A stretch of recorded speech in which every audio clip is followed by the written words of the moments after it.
오늘 시간에는 에스겔서 두 번째 시간입니다. 에스겔이 본 네 생물들과 하나님의 보좌의 환상 두 번째 시간을 함께 갖도록 하겠습니다. 에스겔서 지난 시간에 첫 시간을 가졌습니다. 지난 시간에는 에스겔의 주변의 그 환경들에 관하여 대제국 애굽과 바벨론 사이에 있으면서 그때 포로로 막 잡혀가는 이스라엘 나라, 특히 남유다죠. 남유다가 망해가는 그런 상황, 안타까운 상황 가운데 2차 BC 597년 2차 포로로 여호야긴 왕이 바벨론으로 포로로 잡혀갈 때, 이때 에스겔도 잡혀갔다. 에스겔은 제사장 가문에 사독 계열의 제사장 가문에 사람이 25살이 잡혀갔고 30살이 되어서 제사장이 될 무렵에 하나님의 부르심이 있었어요. 천국의 환상을 보여주고서 그에게 선지자로서의 사명을 부여했다. 그리고 그는 참 외롭고 고독한, 어쩌면은 정신 나간 사람이라는 비난을 들어가면서 특이한 행동을 많이 했어요. 하나님 그렇게 하라고 했거든요. 그래서 그러한 행동 가운데 굴하지 아니하고 끝까지 사명 감당했는데요. 그가 30살에 부름을 받아서 52세에 22년 동안 사역을 하고 BC 571년에 순교하는 것으로 되어 있습니다. 그러니까 그 바벨론에 있는 그 사람들이 쳐 죽인 것 같아요. 성경에 나오지 않으나 전설에 의하면 그렇습니다.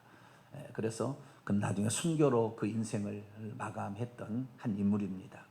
그래서 지난 시간에는 주변의 배경과 에스겔이 어떤 사람이었는가, 그 다음에 에스겔의 1장에 나와 있는 그 환상의 첫 부분을 시작하다가 지난주에 마쳤습니다. 에스겔서의 구조도 제가 한다니 말했는데요. 에스겔서 구조는 크게 두 부로 나눈다면 1장부터 32장까지가 회개하라, 그 죄를 책망하는 회개하라, 회개의 그 명령, 이것이라고 한다면 33장부터 마지막 48장까지는 회복, 이제 멸망당한 사람들에게 절망하지 않도록. 그러니까 하나님께서 우리를요, 어쩌면 징계의 채찍을 든 것은 우리를 살리려고 그러는 거예요. 할렐루야. 우리 없애버리려고 그런 게 아니라고요. 그걸 통하여 회개하고, 그걸 통하여 자신이 무슨 범죄를 저지르고, 그러니까 하나님께서 우리에게 말씀하시는 것 중에서 이 전쟁, 그 다음에 기근, 전염병, 이 3대 그 파괴는 하나님께서 지금 그 민족을 깨우게 한 거예요. 전쟁이 일어났다, 기근이 일어났다, 전염병이 퍼졌다. 그 민족적인 재앙을 하나님이 예고하는 거예요. 거기에서 회개가 일어나지 않으면 반드시 뭔 사건이 터집니다. 큰 사건이 터져요. 그래서 우리가 그런 그 주의를 해야 되는데, 하나님께서 우리에게 어떤 징계의 채찍을 들 때 빨리 회개할 수 있게 되기를 축원합니다. 하나님이 징계의 채찍을 드는 것이 3단계예요. 첫째는 자연환경입니다. 기근, 자연환경이에요. 그 다음에 두 번째는 자녀들을 치는 거예요. 주변의 사람을 치는 겁니다. 두 번째가 남편이나 자녀들, 부모를 치는 겁니다. 세 번째는 나 자신이에요. 그러니까 빨리 알아들어야 돼요. 지금 내가 어느 단계에 와 있나, 이렇게 알아듣고 회개하면 모든 것이 없어집니다. 할렐루야. 회개가, 이것이 구원을 위한 필수적인 요소일 뿐만 아니라 우리의 삶의 징계가 떠나가게 돼요. 어떤 사람은 그래요. 나는 40년을 믿었고 나는 50년을 믿었는데 내 믿음에는 변화가 없습니다. 회개 안 한 거예요. 그 사람 말씀은 들었지 회개 안 한 거예요. 나는 40년, 50년 믿었는데 왜 우리 집구석은 이렇게 늘 안 되고 가난에 휩싸였고 아픈 사람이 많습니까? 회개 안 해서 그런 거예요. 답이 간단한 겁니다. 자기는 회개했다고 하는데 물어보면 뭘 회개해야 되는지 모르겠대요. 항상 우리는 뭘 회개해야 되는지 빨리빨리 알아들어야 돼요. 우리가요, 어쩌면은 성경 말씀을 아는 만큼 회개할 수 있어요. 왜? 내가 뭔 죄인지 잘 모르는데 어떻게 회개할 수 있어요? 회개 원칙은 신약에 들어와서는 성령이 우리를 깨닫게 하신 대로 회개하는 겁니다. 그런데 성령께서는 예수께서 하신 말씀을 생각나게 하고 우리의 죄를 책망하시는 거잖아요. 그런데 내가 이것이 죄인지 뭔지도 모르고 성령이 뭔지도 모르는데 어떻게 세밀하게 죄를 책망해 주겠어요? 책망 안 되는 거예요.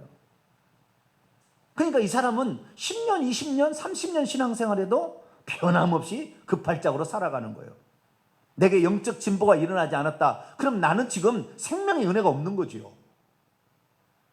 예수님의 말씀은 요한복음 6장 63절에 내가 이르는 말이 영이요 생명이라. 내가 너희 이르는 말이 영과 같다. 영과 같다. 그리고 그것은 생명이다. 그래서 이 말씀을 들으면 성장하게 돼 있어요. 할렐루야. 가장 큰 문제는 지도자가 엉뚱한 얘기를 해주니까 말씀을 들어도 그것이 생명이 안 되는, 왜? 생명이 아님을 전해주니까. 그냥 많이 먹기는 먹어요. 오늘날에 교회 안 나가는 성도들, 뭐 가난한 성도는 있다 하지만 대부분의 교회 성도들이 나가려고 합니다. 그런데 교회에 나가서 말씀을 들으는데 변화가 없다. 뭐 때문에요? 그 말씀이, 생명력 있는 말씀이 이 영혼과 육체를 구별해주고 귀신과 성령을 구별해주고 우리의 영혼을 살릴 수 있는 그런 말씀을 증언해야 내 영이 각성을 하고 깨달는 거예요. 때를 따라 생명의 양식을 나눠줄 자가 누구냐? 술 취고 더불어 먹고 마시며 취하자. 우리는 놀고 그냥 어차피 인생은 니나노다. 먹고 마시고 잘 살면 된다. 그 잘 살기 위해서 어떻게 해요? 말을 잘해야 된다. 맨날 이런 얘기만 하는 거죠. 긍정적 사고방식, 말의 변화, 사람의 인간관계를 잘 맺는 법, 부부관계를 잘 하는 거, 물론 필요해요. 이것도 필요한데 이것만이 교회 그 얘기될 때는 차라리 세상에 강연을 들으러 가야 되는 거예요. 교회 나올 필요 없는 거죠. 세상에 그런 세미나, 그런 상담소 많이 있어요. 저는 그래서 그런 얘기 별로 안 합니다. 이번에 제가 항존직 때문에 내가 어쩔 수 없이 그런 부분도 한 번은 다뤄줘야 되기 때문에 내 얘기를 한 것이 있는데요. 저는 얘기 안 해요. 오직 우리의 영혼을, 무디어진 우리의 영혼을 하나님의 말씀의 칼로 빛이 이렇게 나도록, 이게 무디어 있고요. 회개를 안 해서 무디어 있고요. 말씀이 칼을 연마한다고, 말씀이 우리의 영혼을 연마하는 거예요. 할렐루야. 그래서 그 말씀을 잘 들어야 돼요. 그래서 우리가 이 말씀을 잘 듣는데 회개는 우리가 잘못하고 있기 때문에, 그래서 회복이 일어나지 않는 것은 회개를 안 해서 회복이 일어나지 않는다. 에스겔서 1장부터 32장까지는 회개하라, 33장부터 48장까지는 회복, 이 두 가지를 크게 얘기하고 있어요. 그 중에서도 1장부터 32장까지는 크게 또 두세 부분으로 나눌 수 있는데 1장부터 3장까지는 에스겔의 소명에 관한 말씀이에요. 소명. 4장부터 24장까지는 이스라엘의 유대와 예루살렘의 멸망에 관한 예언이에요.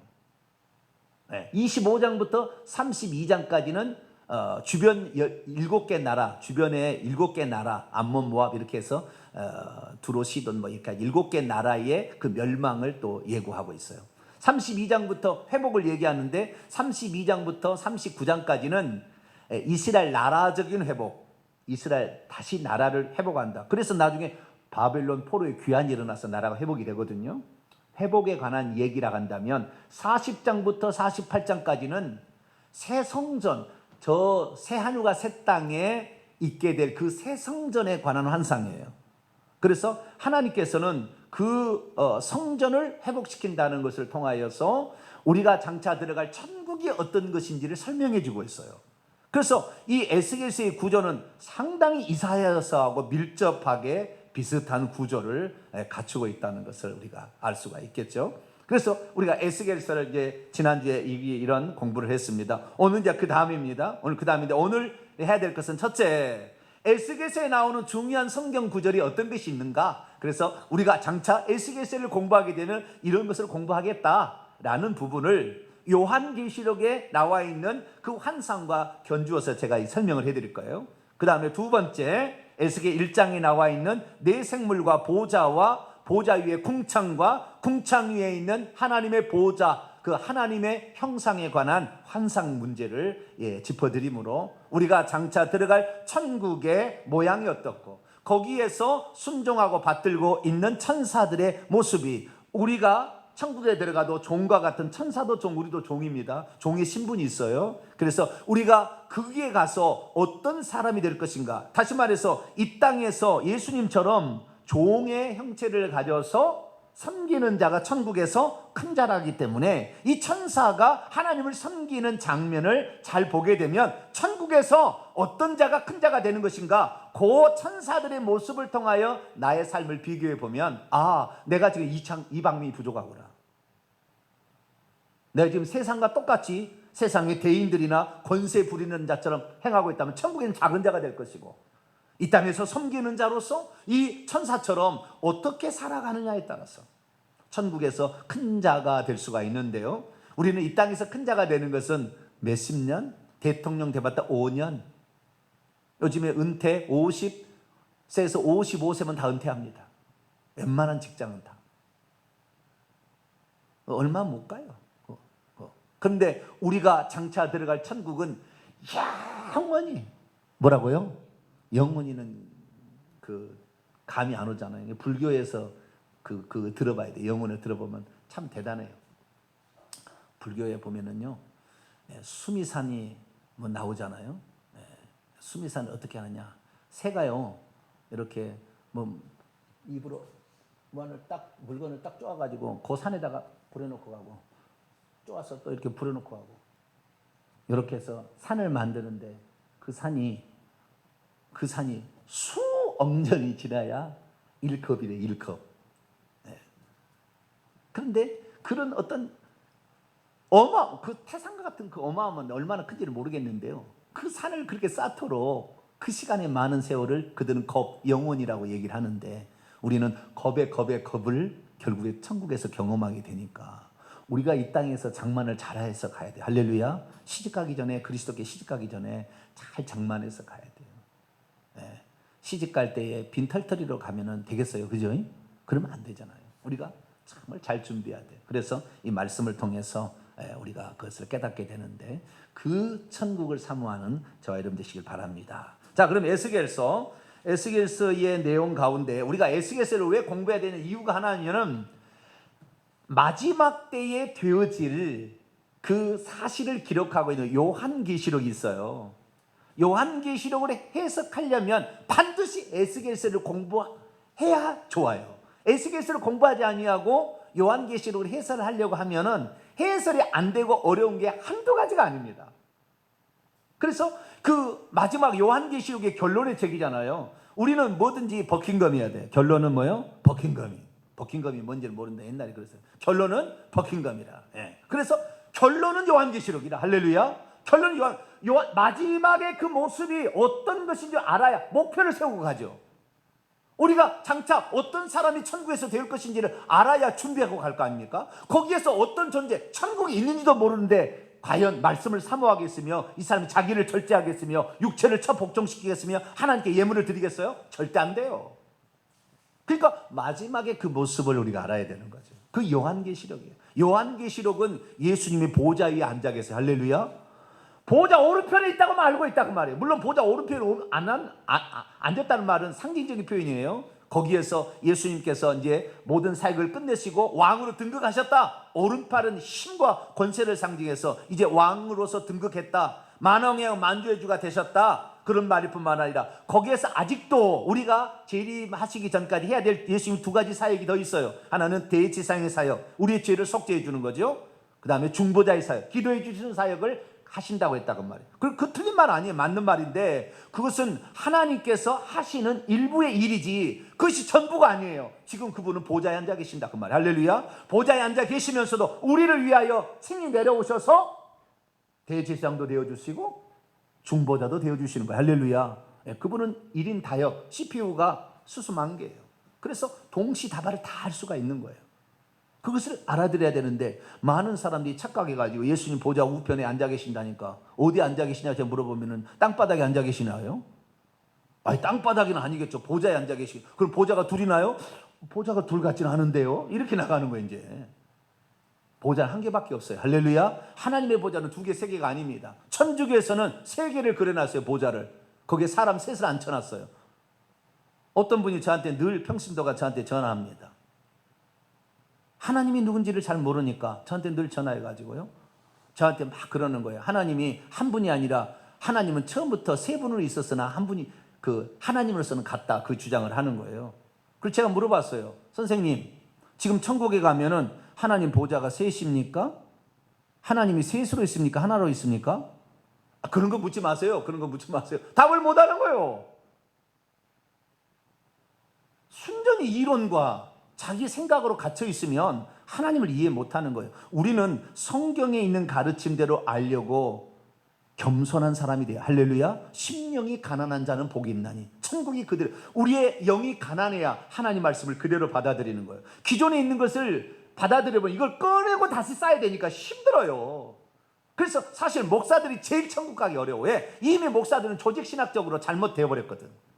그게 많거든. 다 틀렸다는 게 아니에요. 어떤 부분은 틀려 있는데 그것이 진짜인 줄 알고 있으니까 우리 성도들은 제가 한 분 하나님이라니까 다 알아들어요. 아, 당연히 하나님 한 분이죠. 저 그렇게 알고 있었어요. 그런 사람이 많았어요. 근데 목회자인 우리들은 그렇게 알아듣는 사람이 거의 없어요. 하나님 다 세 분으로 알지. 그러나 하나님의 신성의 영역은 똑같다, 이런 식으로 알고 있죠. 아니에요. 잘못 알고 있는 거죠. 그래서 이 요한계시록의 결론의 책인데, 이 결론의 책인 요한계시록을 이해하려면 에스겔서, 이 환상을 봤던 요한계시록의 이 계시록은 계시록이잖아요. 묵시의 책이에요. 환상의 책입니다. 예언의 책입니다. 편지 형식을 썼어요. 그래서 이 네 가지 속성이 있어요. 그래서 이 요한계시록에 나와 있는 환상들을 이해하고 요한계시록에서 사도 요한이 보았던 것을 이해를 하려면 에스겔서를 공부해야 돼요. 필수적으로. 에스겔, 다니엘, 스가랴는 3대 필수입니다. 이 세 가지가 가장 많이 나와요. 3대 필수. 다른 것도 많이 있지만 이사야서도 공부해야 되고 많이 공부해야 되지만 에스겔서가 그중에 상당히 많은 비중을 차지하고 있어요. 그래서 에스겔서를 살펴보는데, 에스겔서 우리 1장에 나와 있는 여기에 지금 천상의 모습, 하나님이 계신 그곳의 모습은 요한계시록 4장에 고스란히 나왔어요. 네 생물과 그 다음에 궁창과 그 다음에 보좌와 보좌에 앉아 계시니, 이것이 그대로 요한계시록에 나와요. 그러니까 요한계시록 4장 5장이 천상의 모습을 소개하는 장면인데, 요한계시록 4장 5장은 에스겔서 1장과 10장에 나와 있어요. 에스겔서 1장 10장을 알아야 요한계시록 4장 5장의 모습을 풀 수가 있는 것이죠.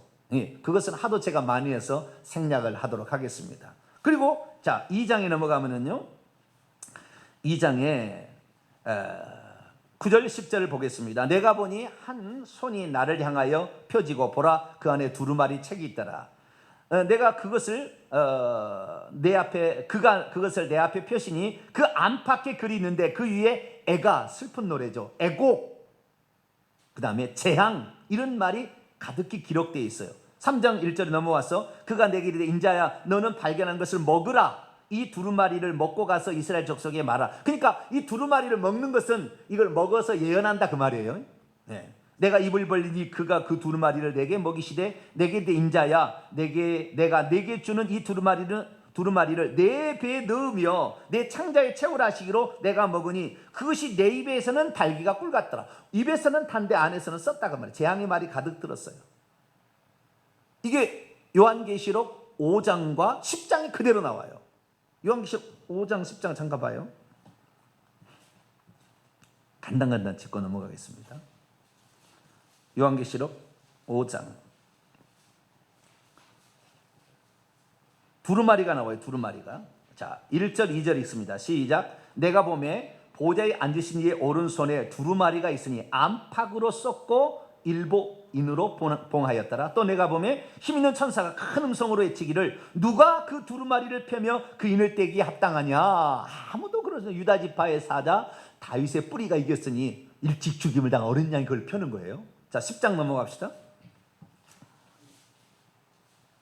요한계시록 10장 9절 10절 9절 10절 시작. 내가 천사에게 나아가 작은 두루마리를 달라 한즉 천사가 이르되 갖다 먹어버리라. 내 배에서는 쓰나 내 입에서는 꿀같이 달리라 하거늘 내가 천사의 손에서 작은 두루마리를 갖다 먹어버리니 내 입에는 꿀같이 타나 먹은 후에 내 배에서는 쓰게 되리라. 이게 무슨 말이에요?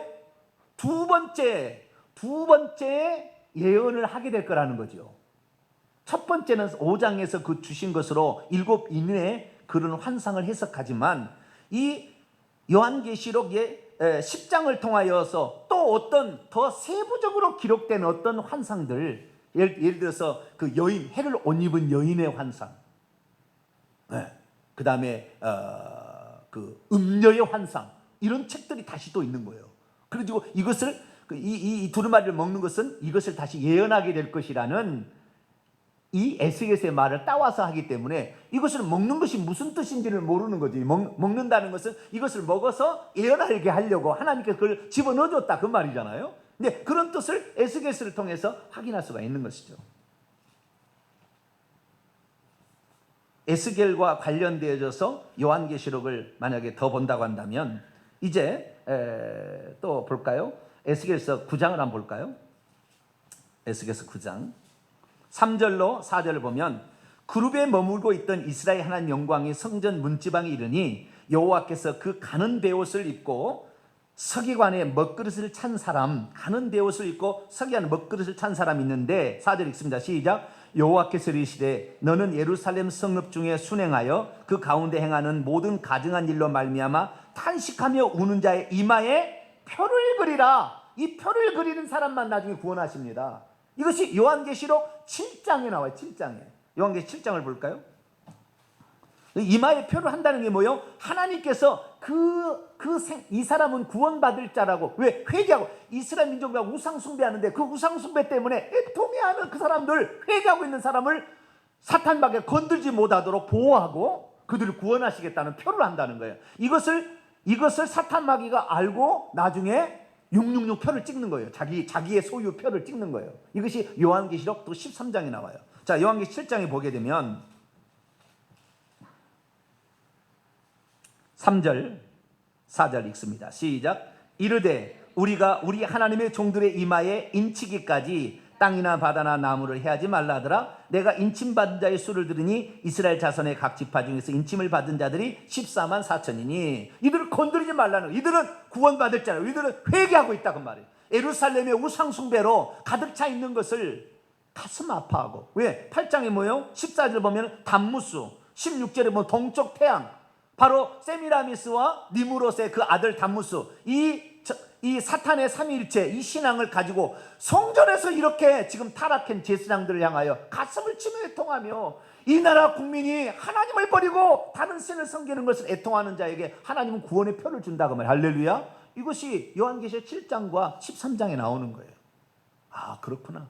그래야 하나님의, 우리가 회개할 때 하나님 우리를 보호하시고 지금 상황에 애통해하는 이 모습을 갖게, 애통하는 자는 복이 있나니 천국이 그들의 것이며, 이런 자들을 천국 보내려고 하나님이 사인을 해주는구나, 이 사실을 또 알 수가 있게 되는 것이죠.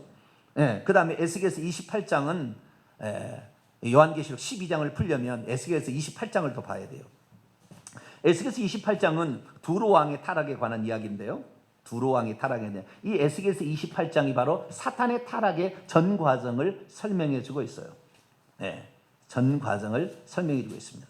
그러니까 이방 민족 7개 민족이 있었다 했잖아요. 그 민족의 멸망을 25장부터 32장까지 나와 있는데 그 중에 28장을 보게 되면 두로가 받을 심판, 두로가 받을 심판을 기록하고 있어요. 그런데 12절부터 그 두로 왕이 받게 될 심판을, 슬픈 노래 애가를 지어 불러게 하는데 이것이 사탄에 관한 타락의 여정, 이 그대로 나와요. 얼마나 그가 아름답게 지어졌고 기름 부음을 받은 14절 기름 부음을 받은 덮는 그룹으로서 최고의 지혜와 명철, 얼마나 그 지혜가 뛰어났는지 몰라요. 그를 위하여 지혜가 아주 예비되었어요. 그가 나중에 타락하게 돼서 나중에 어디에 던져지냐면은 지옥 불못에 던져지게 될 것까지 모든 과정들이 에스겔 28장에 나와 있습니다. 그래서 요한계시록 12장에 옛뱀 곧 마귀라고도 하고 사탄이라고도 하는 자가 하늘에서 쫓긴다는 말이 요한계시록 12장에 나오는데, 이걸 이해하려면 이래서 사탄 마귀 하늘에서 쫓겨났구나 라는 사실을 알 수가 있게 되죠. 그래서 이 예수 그리스도께서 탄생하기 직전에 하늘에서 쫓겨난 상황을 지금 미래에 되어질 일을 과거로부터 싹 봐가지고 이 에스겔이 설명해주고 있게 되는 것이죠. 뿐만 아니라 에스겔서 34장을 보세요. 34장을 보게 되면 주님께서 장차 다윗의 뿌리이자 다윗의 자손으로 오신다고 요한계시록 5장과 22장에 나와요. 그래서 이 다윗의 나라, 그래서 예수님이 이 땅에 오셨을 때 다윗의 자손이야 나를 불쌍히 여기소서, 두 소경이 그렇게 외치잖아요. 수로보니경이 다윗의 자손이여 나를 불쌍히 여기소서 이렇게 외치게 되는데, 이 외치게 되는 것은 뭐요? 장차 도래할 메시아의 나라는 다윗과 같은 성군이 와서 이스라엘을 다스릴 것이다. 최고의 왕 중의 왕을 이스라엘 사람은 다윗으로 봤거든요. 그래서 이 다윗과 같은 목자가 장차 와서, 이 목자의 이 환상이 요한계시록 7장에 나와요. 목자로 예수님이 오신다고. 그리고 다윗의 자손 오신다고 5장과 22장에 나와요. 그것을 여기 예언하고 있습니다. 자, 34장 22절부터 24절까지 한번 읽어볼까요? 시작. 그러므로 내가 내 양떼를 구원하여 그들로 다시는 노략거리가 되지 아니하게 하고 양과 양 사이에 심판하리라. 여기 보면 33장부터 48장 회복이라고 했잖아요. 장차 메시아로 오실 그분이 목자로 오셔서 우리를 구원할 것이다, 이런 거죠. 계속 있습니다. 시작. 내가 한 목자를 그들 위에 세워 먹이게 하리니 그는 내 종 다윗이라. 그가 그들을 먹이고 그들의 목자가 될지라. 나 여호와는 그들의 하나님이 되고 내 종 다윗은 그들 중에 왕이 되리라. 나 여호와의 말이니라. 요한계시록에 보면은 예수 그리스도 당신을 하나님이신데 유일하게 인간 이름과 비교해서 써놓은 거, 인간 이름을 사용해서 쓰는 게 이제 다윗밖에 없어요. 모세도 훌륭하고 다니엘도 훌륭하고 아브라함도 훌륭하잖아요. 안 나와요, 요한계시록에. 최고의 하나님께서 마음에 들었다는 사람 한 사람밖에 없잖아요. 내 마음에 합한 사람이라 다윗이거든요. 그래서 그 다윗이 하나님을 얼마나 사랑했는지, 다윗은 기꺼이 왕위도 버려버립니다. 그 위대한 왕의 자리를 기꺼이 하나님을 위해서 버려요. 내가 내 집은 백향붕에서 나는 사는데 하나님의 집을 펄럭이는 휘장 가운데 둬? 있을 수 없는 일이다. 있을 수 없는 일이다. 다윗은 그런 말. 하나님이 속내를 얘기해요. 내가 펄럭이는 휘장 가운데 집에 있다고 내가 한 번이라도 섭섭하다고 얘기한 적이 있니? 나는 그런 적 없었다. 그러나 다윗은 나에게 그런 말을 했다. 내가 집이 없어서가 아니고 다윗이 그 마음을 나는 기뻐하노라. 그래서 다윗을 복을 주시는데, 다윗이 20대 시드기야 왕까지 20대의 왕통이 이어지는, 다윗은 다윗의 선왕인 사울왕은 1대로 끝나버리잖아요. 다윗은 하나님의 마음에 드니까, 설령 므낫세 같은 이런 정말 나쁜 왕이 있어도 결국에 므낫세 천국 들어갑니다. 그렇게 우상 숭배하고 34년인가요? 36년인가? 그렇게 오래 지배하면서 그렇게 했는데도요, 천국 들어간다니까. 회개하고 나중에. 놀라운 일이에요. 우리 한 사람이 잘못하면, 우리 한 사람이 잘하면 후손이 복을 받아요. 할렐루야. 오늘 내가 복 받고 있는 것은요, 누군가 잘한 것이 있어서 그래요.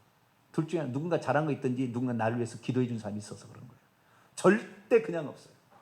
누군가 나를 위해서 기도해 준 사람이 있었던 거예요. 아니면 우리 조상 중에, 믿는 조상 중에 훌륭한 조상이 있었던 거죠.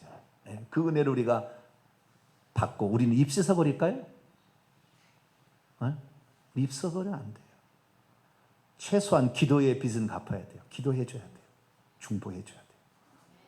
이거 최소한이에요. 이것은 돈은 물려주지 않아도 기도로 그 자녀들의 앞길을 위해서 열어달라고, 붙들어달라고 우리가 기도를 해야 되는 거예요. 그래서 이 다윗 목자, 이게 그대로 나옵니다. 한 구절만 읽어보려. 그게 여러 군데 나와요. 이 요한계시록 보면 7장만 볼까요? 7장 17절.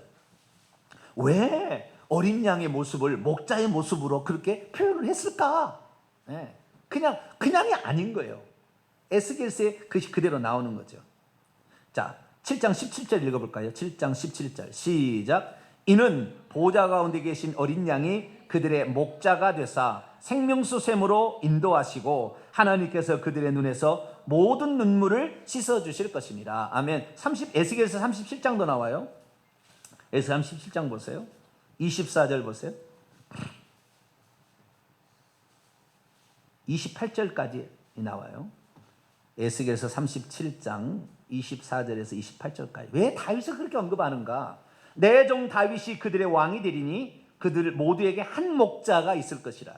그들이 내 규례를 준수하고 내 율례를 지켜 행하며 내가 내 종 야곱에게 준 땅 곧 그의 조상들이 거주한 땅에 그들이 거주하되 그들과 그들의 자자손손이 영원히 거기에 거주할 것이요 내 종 다윗이 영원히 그들의 왕이 되라. 여기를 내 종 다윗을 예수님으로 바꾸면 돼요.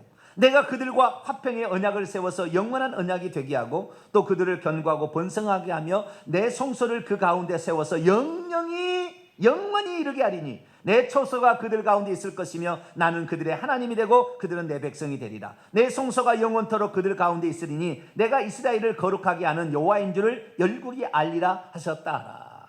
네. 그래서 요한계시록에 다윗의 뿌리이자 다윗의 자손인 예수 그리스도 하나님이 다윗을 언급한다. 네. 그래서 그 이해하려면 그렇게 돼야 되고요. 뿐만 아니라 에스겔서 42장을 보겠습니다. 이제 천국의 환상 쪽으로 넘어가게 되는데요. 에스겔서 43장을 보겠습니다. 43장 2절을 볼까요? 2절 읽습니다. 시작. 이스라엘의 하나님의 영광이 동쪽에서부터 오는데 하나님의 음성이 많은 물소리와 같고 땅은 그 영광으로 말미암아 빛나니. 자, 하나님의 영광이 오는데 하나님의 음성이 들렸어요. 어떻게 들었다고요? 많은 물소리와 같고. 에스겔서 1장으로 넘어갑니다.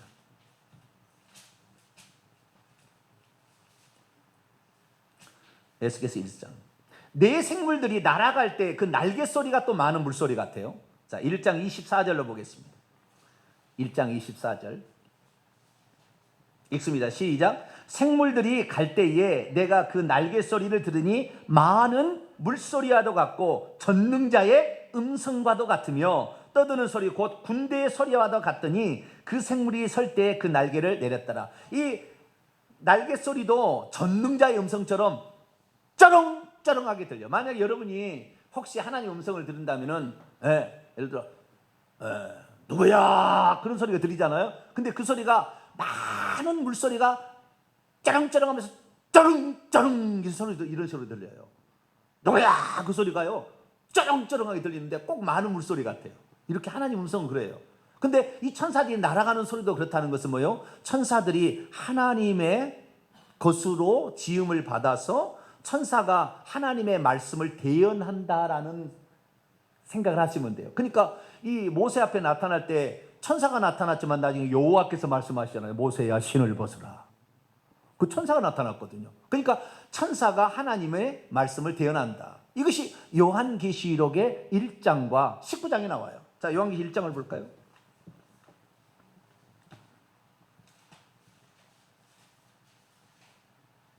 예수님의 음성이 어떻게 들렸는지 볼까요? 예수님의 음성 1장 15절입니다.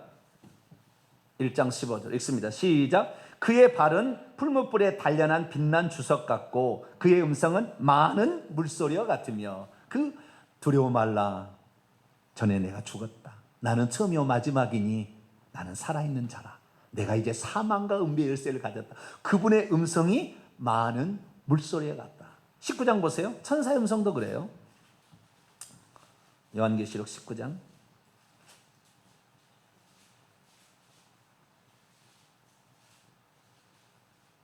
6절입니다.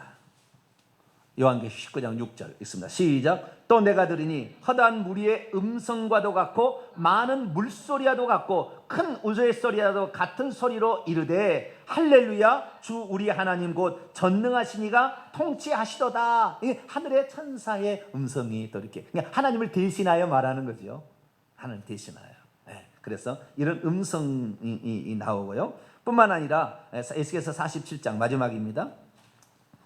요한계시록을 풀려면 반드시 이 에스겔서를 공부를 해야 될 이유에 대해서 내가 지금 설명하고 있습니다. 에스겔서 47장 1절을 먼저 읽겠습니다. 1절 시작. 그가 나를 데리고 성전문에 이르시니 성전의 앞면이 동쪽을 향하였는데 그 문지방 밑에서 물이 나와 동쪽으로 흐르다가 성전 오른쪽 제단 남쪽으로 흘러내리더라. 그래서 12절 12절 있습니다. 7절 있고 12절 있어요. 7절 시작. 내가 돌아가니 강 좌우편에 나무가 심이 많더라. 12절 강 좌우 가에는 각종 먹을 과실나무가 자라서 그 잎이 시들지 아니하며 열매가 끊이지 아니하고 달마다 새 열매를 맺으리니 그 물이 성소를 통하여 나옴이라. 그 열매는 먹을 만하고 그 잎사귀는 약재료가 되리라. 아멘. 이 요한계시록 5장에 보면은 그 하나님의 보좌로부터 물이 흘러나와요. 22장을 더 볼까요? 요한계시록 22장. 요한계시록 22장. 그 보좌로부터 물이 흘러나와요. 자, 22장 1절, 2절 보겠습니다. 읽겠습니다. 시작. 또 그가 수정같이 맑은 생명수의 강을 내게 보이니 하나님과 및 어린 양의 보좌로부터 나와서 길 가운데로 흐르더라. 강 좌우에 생명나무가 있어 12가지 열매를 맺되 달마다 그 열매를 맺고 그 나무의 잎사귀들은 만국을 치료하기 위하여 있더라. 여기 나오죠.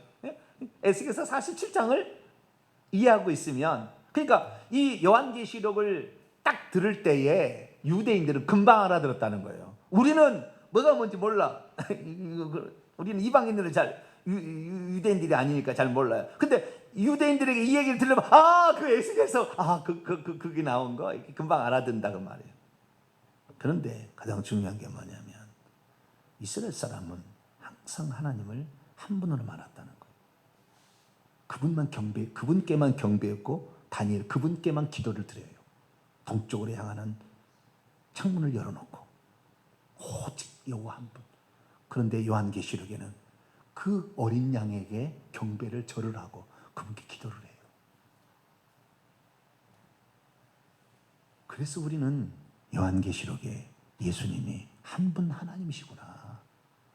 유대인들에게 있어서는 불가능한 이야기예요. 예수님을 유일하신 하나님으로 인정하지 않는다면. 우리는 옛날부터 그냥 성부, 성자, 성령이 하나님이십니다. 그래서 들어왔으니까 당연히 뭐 어린 양에도 경배를 드린다 뭐 이렇게 하잖아요. 우리가 잘못 알고 있는 거, 성령에게 경배한 것이 없어요. 성경에 보면 성령에게 경배한 게 없다니. 왜? 하나님의 영이니까. 이 땅에 보내시려 받은 하나님의 영이, 하나님이 또 다른 표현이에요. 그러나 아직 나타나지는 않았잖아요, 형체로. 그러나 예수님은 나타났기 때문에, 우리의 눈에 보게 나타났기 때문에 우리는 두 분으로 보는 거죠. 실제는 하나하나. 네. 그래서 그 요한계시록에 유대인들이 읽으면은 둘 중에 하나인 거예요. 신성모독을 하는 책이다 그러고 버리든지, 예수님을 하나님 경배하든지. 예수님이 주 하나님이라고 딱 경배했다는 것이 초대교회의 기록입니다. 이것 때문에 도미시안 황제에게 우리 하나님, 우리 하나님을 도미시안 황제에게 안 하고 예수님만 고백을 바쳤으니 이들이 결국에 이러다가 화형장에 죽어갔고 사자가비에 죽어갔어요. 내년 2020년 6월 달에 종교 통합이 이루어진다고 합니다. 예수님도 하나님, 무함마드도 하나님, 뭐 다 그렇게 얘기할 거예요. 다른 종교의 뭐 신도 하나님 이렇게 할 거예요. 그래서 좋고 좋은 게 우리 종교가 싸울 필요가 있냐? 우리 하나 되자. 아마 그럴 가능성이 매우 높아 보여요. 물론 연기되어서 안 할 수도 있고 또 파토날 수도 있습니다. 그러나 그렇게 된다고 한다면 나중에 예수만 유일한 구원자라고 외치는 사람은 죽임당할 거예요. 15분 걸릴 거예요. 아시겠죠? 목 자르는데 15분. 15분만 참으면 천국이에요. 할렐루야. 15분 동안 찬송하면 가야 돼요. 목소리 나올 때까지. 내 영혼이 은총 입어 저 높은 곳을 향하여 찬송합니다. 할렐루야. 그렇게 갈 수 있어야 돼요. 그 정도 믿음이 돼야 천국 가는 것이지. 1970년경에요. 방언 통역을 통해서 나온 신실한 주의 종의 말을 들어보니까요, 천국 갈 확률이 5%였대요. 성도 중에 1000명 중에, 아니면 100명 중에 5명이 천국 가는 거예요. 교회를 다닌다고 다 천국 가는 게 아니에요. 주님을 위해서, 그분이 나를 위해서 목숨을 버렸는데 나도 그분에서 목숨을 버리지 못한다면 천국 못 간다 그 말이에요. 요한계시록뿐만 아니라 에스겔서는 천국에 대한 환상을 40장부터 48장까지 쭉 나열해 놨어요. 그 시간에 또 배우도록 하도록 합시다. 오늘은 이제 1장에서 1장 마무리해야 되겠죠. 요한계시 1장 보겠습니다. 이제 요한계시가 아니라 에스겔서 1장을 보겠습니다. 자, 에스겔서 1장 4절부터 봅니다. 내가 보니 북쪽에서부터 북풍, 이 북쪽은 하나님이 계신 곳을 지칭합니다. 그러니까 우리 지구가 있잖아요. 지구에 북쪽 있잖아요. 남극 있고 북극 있잖아요. 사람이 자신의 영혼이 빠져나가서 천국을 갈 때는 반드시 북쪽으로 갑니다. 가본 사람은 알아요. 그래서 북쪽에서부터 하나님이 오신다라는 것은 그 하나님이 계신 그곳에 이 지구를 떠납니다. 그러니까 내가 만약에 천국을 가잖아요. 지금 만약 하나님 나를 환상을 보여주려고 나를 기도하고 있는 내용을 쏙 뽑아가지고 그러면 천장을 뚫고 올라오고 지구를 뚫고 올라옵니다. 태평양이 보이고 이게 보입니다. 그리고 북쪽으로 날아가요. 그래서 여러 이런 그 행성들을 지나서요 천국에 탁 가요. 빛의 환한 나라로 갑니다. 그 중에서 가장 밝은 새 예루살렘 성 안으로 싹 들어가요. 한가운데 강이 흐르고 양쪽에 생명나무가 있고요. 쭉 그 따라서 갑니다. 그러면 하나님의 높이 들린 보좌에 있어요. 위로도 갔나 대부분 가서 성문을 통과하는데 대부분 동쪽의 문을 통과합니다. 동쪽의 문을. 동쪽에 유다, 이사갈, 스불론 지파의 그 이름이 기록되어 있는데 그 동쪽 문이 3개씩 있잖아요. 그래서 12개의 문이 있습니다. 동서남북으로. 그 문을 통과해서 쫙 보좌 옆으로 또 강이 흘러내리는 것이 보이고요. 하나님이 착 보이는 거예요. 그 앞에 무릎을 착 꿇어요. 그때 주님께서 말씀하시죠.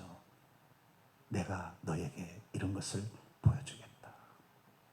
보여준 것만 봐요. 우리가 볼 수 있는 게 내가 보고 싶다고 될 수 있는 게 아니고요. 그렇게 가게 되는데요. 북쪽에 그렇다는 거예요. 북쪽에서부터 북풍과 큰 구름 하나님의 임재가 거기에 불이 번쩍번쩍하는데 거기에 4생물이 있었습니다. 4생물의 모양은 사람처럼 생겼는데요. 4얼굴과 4날개가 있었어요. 날개가 2쌍이 있었다고 말이죠. 아시겠죠? 손도 한 쌍이 있습니다. 손도 있고 날개가 있는데 날개는 하나는 얼굴을 가리웠다고 했죠. 하나는 얼굴을 가리우고 하나는 몸을 가리우고 이렇게 있었어요. 얼굴과 머리를 가리운 것은 그분을 쳐다볼 수 없어. 영광스러우니까, 피조물이니까 두려움으로 하나님을 섬겼다라는 의미고, 발을 가리는 건 수치를 가리는 거죠. 수치를 가렸다라는 것이고요. 그리고 그 네 생물의 발바닥을 보니까 송아지 발바닥 같더래요. 무슨 발바닥이요? 왜 송아지 발바닥이라고 그랬을까요? 사자의 발바닥이다. 막 네, 그래야 되는데 송아지는 일하는 것의 대표예요. 힘있게 시킨 대로 일하는 게 송아지예요. 그렇죠? 아시겠죠? 큰 힘이 있었는데 주인이 시킨 대로 이리야. 그러면 이리 가고 와 그러면 쓰잖아요. 여러분 소 안 물어보셨죠? 네? 거피 이리야 그러면 이쪽으로 이리야 그러면 이쪽으로 하고 이렇게 걷들어가 이렇게 하는데 그러듯이 그 송아지 발바닥이라는 것은 시키면 시킨 대로 열심히 묵묵히 일하는 그 모습이 천사의 모습이다. 할렐루야. 우리는 주님의 말씀하시면 그대로 순종한다. 그런 의미를 담고 있는 거죠. 송아지 발바닥 같고요. 광낸 구리같이 빛났대요. 그 송아지 발바닥이. 광낸 구리처럼 발바닥다. 얼마나 일을 많이 했으면은 광인한 우리 딸이 토요일 저녁마다 제 구두를 닦는데 내가 그러잖아요. 파리가 낙상하겠다. 얼마나 구두를 열심히 닦는지. 가끔씩 비가 용돈이 막 나와요. 푸른 잎도 나오고 요즘에는 빨간 잎 비슷한 것도 나와요. 막 노란 거 있잖아요. 그런 것도 나오고 그래요. 이쁘니까 열심히 그 일을 하고 있음을 말해주게 있죠. 그리고 이제 그 얼굴들의 모양이 10절에 나옵니다. 얼굴들의 모양이 4얼굴입니다. 첫째는 사람의 얼굴, 두 번째는 사자의 얼굴, 세 번째는 소의 얼굴, 네 번째는 독수리 얼굴인데요. 요한계시록 4장에 나와 있는 요한계시록 4장 7절에 나와 있는 이 4생물하고 여기 지금 에스겔이 보았던 4생물은 약간의 차이가 있어요.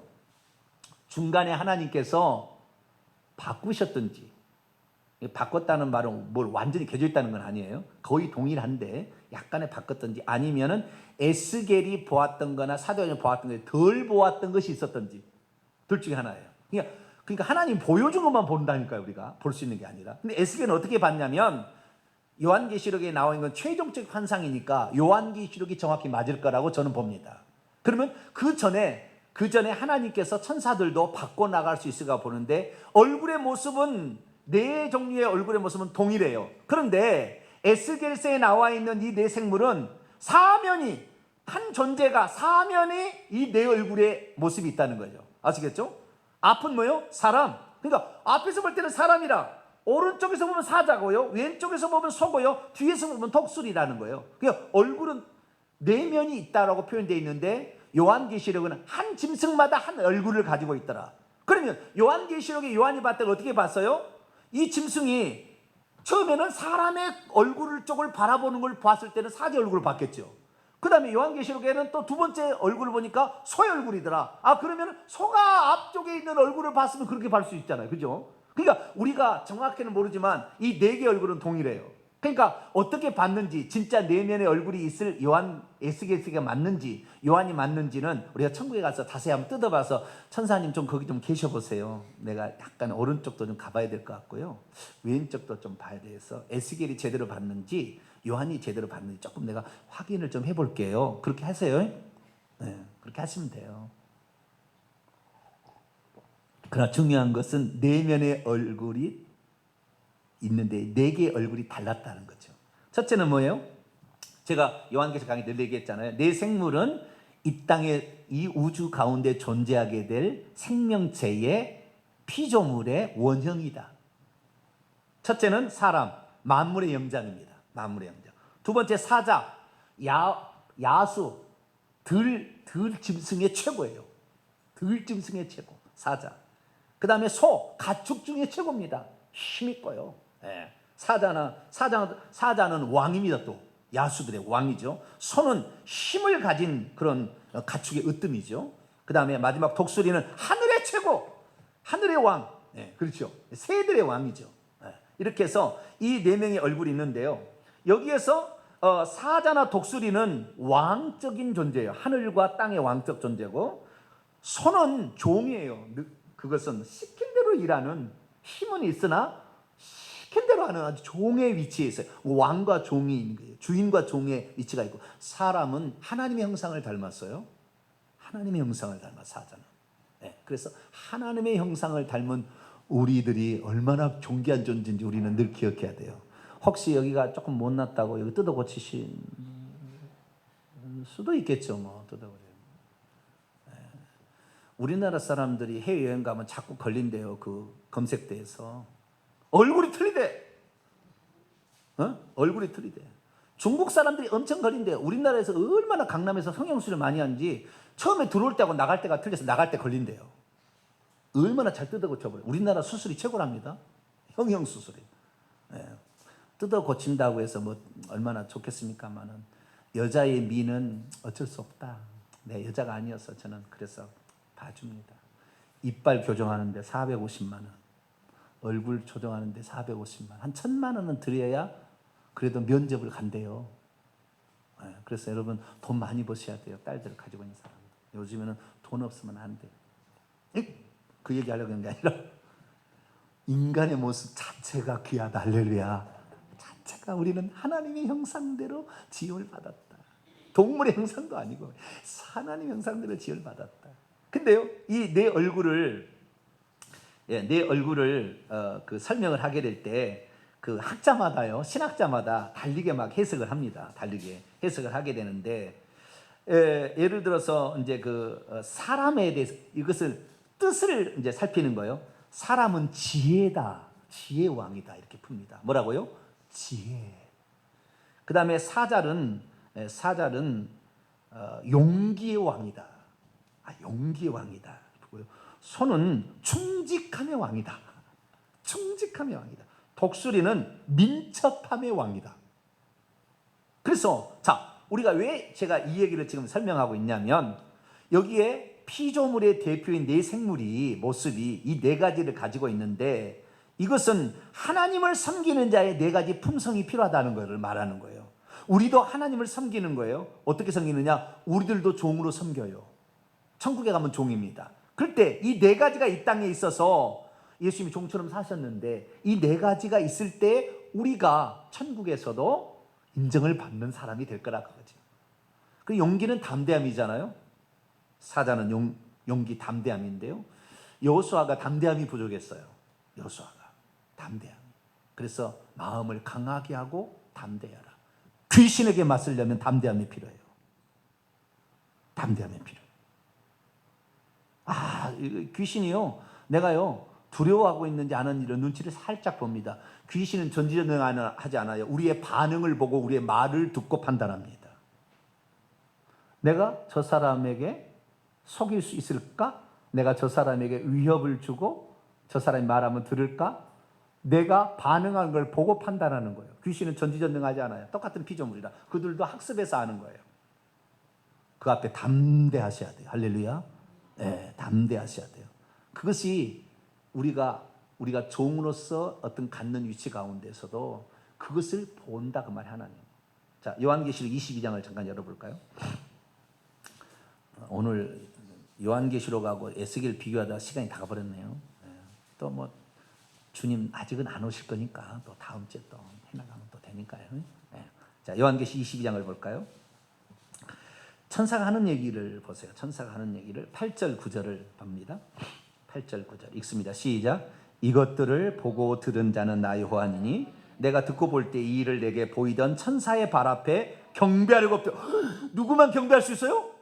하나님만. 하나님과 피조물을 가르는 가장 중요한 기준이 경배예요. 절하는 거예요. 이것이 신적 존재 아니냐? 그 절하고 있으면 신적 존재고, 두 번째는 기도입니다. 그래서 경배와 기도가 이것이 하나님이냐 피조물의 차이입니다. 마리아에게 우리가 경배하고 절하고 기도를 바치고 있으면 신적 존재예요. 그 사람 반드시 지옥 갑니다. 나 외에 다른 신은 없다고 그랬잖아요. 천주교 가면은 99%가 지옥 갈 확률이 많아요. 거기에 들어갔다고. 거기는 그렇게 살아야 되니까. 마리아 앞에 가서, 형상 앞에 가서 절하고 무릎 꿇고 경의를 바쳐야 되니까. 절대 안 돼요.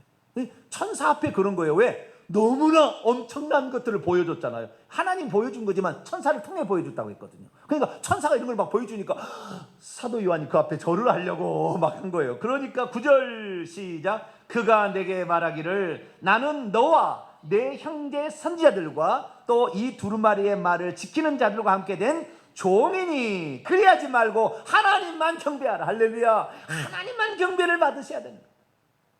마귀가요, 지가 경배받으려고 타락한 거예요. 그러다 쫓겨난 거예요. 그러니까 경배를 받기 위해서 환장난 놈이 마귀입니다. 그래서 예수님이 시험할 때 세 번째 시험이 나에게 절하라. 그러면 이 천하만국의 모든 영광을 너에게 주겠다. 경배받기를 그렇게 원하는 거예요. 인간의 최고는요, 그래서 명예욕이에요. 남자들은 이 명예욕에 꼼짝을 못해요. 여자는 쇼핑욕이 강하더라고. 참을 수가 없어. 한번 그걸 봐버리면. 어쨌든 돈을 마련해서 사야 돼. 근데 남자는 그러잖아요. 명예욕이에요. 어떤 위치 높은 자리 쫙 올라가는 거. 그래서 누군가가 섬김을 받는, 섬겨주는 그런 자리에 올라가려고는 이런 열망이 많아요. 근데 우리 하나님만 경배받을 자다. 할렐루야. 그것을 말하고 있어요. 그래서 함께 된 종이라는 것은 쉰둘로스입니다. 쉰이라는 말은 SUN이라는 말은 SUN, 영어도 SUM이 나오고 SUN의 변형이 SUM입니다. SYN도 있어요. 이런 것은 함께란 with together의 뜻입니다. 헬라에서 나온 거예요. 그래서 쉰둘로스, 둘로스는 종이거든요. 동료 종이다. 그러니까 천사도 종이고 우리도 종이다는 거예요. 그러니까 천국에 가면 우리의 신분이 아들만 있는 게 아들만이 아니라고요. 상속자만 아니라고요. 우리는 하나님을 경배해야 될 종이다. 할렐루야. 22장 다시 3절로부터 5절. 왕노할 자가 종인 자예요. 종인, 이 땅에서 종의 삶을 사는 자가 천국에서 왕노할 거예요. 자, 3절에서 5절 시작. 다시 저주가 없으며 하나님과 그의 어린 양의 보좌가 그 가운데 있으리니 그의 종들이 그를 섬기며 그의 얼굴을 볼터이요 그분의 이름도 그들의 이마에 있으리라. 다시 밤이 없겠고 등불과 햇빛이 쓸데없으니 이는 주 하나님이 그들에게 빛이심이라. 그들이 세세토록 왕노. 그들의 종들이 세세토록 왕노릇도 하는 거예요. 땅의 왕들이 이 종들이 신분인 거예요. 천사도 종이고. 그래서 우리가 이 천사의 모습을 공부하는 건 뭐냐면, 우리도 천국에서 종들처럼 살아야 되는데 천국에서 왕노할 자는 이 땅에서 종의 모습을 가지고 종의 형체를 가져서 피조물의 발을 닦아주셨던 우리 주님의 삶을 본받을 때에 천국에서 우리가 왕노한다 그 말이에요. 할렐루야. 그러니까 천사들의 모습을 공부할 필요가 있는 거죠. 아, 이렇게 해야 되는구나. 이렇게 타락하지 않는구나. 천사 있다가 경배 받으려고 올라간 놈이 마귀이다 그 말이에요. 그 놈을 위해서 지옥을 만들었지 우리 인간을 위해서 지옥을 만들지 않았어요. 그 놈을 처단하기 위해서 지옥을 만든 거예요. 그래서 마귀에 속한 자가 지옥 가는 것이지 우리를 지옥 보내려고 우리 하나님 형상대로 지음받은 인간을 지옥 보내려고 하나님 지옥 만들지 않았어요. 우리는 오직 하나님만, 다니엘처럼, 사드락 메삭 아벳느고처럼, 요한계시록 당시의 그 그리스도인들처럼 우리의 어린 양 되신 예수 그리스도만 찬양받기에 합당하십니다. 할렐루야. 그것만 찬양하고 이것이 허물어질 거예요. 내년부터 허물어질 것 같아요. 수년 안에 세계는 엄청나게 빠른 속도로 진행될 겁니다. 엄청나게. 마지막 때가 가까웠어요. 우리의 믿음을 정확히 갖지 않으면, 우리도 흔들리게 되면 나중에 다른 거 숭배하다가 짐승, 요한계시록에 짐승을 숭배할 거냐 어린 양을 경배할 거냐, 짐승을 표를 받을 거냐 어린 양이 표를 받을 거냐, 둘 중에 하나예요. 요한계시록 그 말이에요. 너희들은 절대 짐승의 표를 받지 마라. 짐승과 그의 우상에게 경배하지 마라. 오직 예수 그리스도만 우상이 아니고 나타나신 하나님, 유일하신 보이는 하나님이다. 그분이 유일하신 하나님이니까 그분만을 경배하라. 이게 요한계시록 아니에요. 나 예수가 시작과 마침, 처음과 마지막이요, 알파 오메가다. 내가 모든 것을 주관하고 있고 내가 다 이 모든 일을 했다. 예수님 그렇게 고백하셨어요. 그래서 우리 하나님 만날 때까지 우리의 믿음 변치 말고 주 예수 그리스도만 섬기게 되기를 축원합니다. 거룩하신 하나님 감사합니다. 에스겔서를 우리가 공부하게 돼야 될 그 이유를 오늘